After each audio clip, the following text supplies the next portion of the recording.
আজ কৌশিকী অমাবস্যার দিন আপনারা আপনাদের বাড়িতে করে ফেলুন এই টোটকাগুলো। যে টোটকাগুলো করলে আপনার বাড়ির থেকে অশুভ শক্তিগুলো দূর হবে, শুভ শক্তির আগমন হবে ও আর্থিক যে অনটন ছিল আপনাদের জীবনে সেগুলো সব দূর হবে, আর্থিকভাবে উন্নতি লাভ করবেন আপনারা।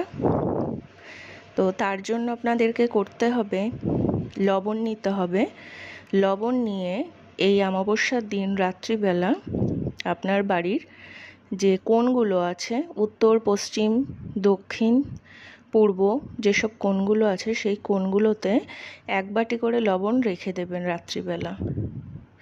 অমাবস্যা কাটার পর সেই লবণগুলোকে আপনারা নিয়ে একটা কিছুতে করে বাইরে ফেলে দিয়ে আসবেন। বাইরে বলতে আপনাদের ঘরের যেসব সীমান্ত রয়েছে সেই সীমানার বাইরে ফেলবেন। তাহলে দেখবেন আপনাদের যে ঘরের অশুভ শক্তি সেগুলো দূর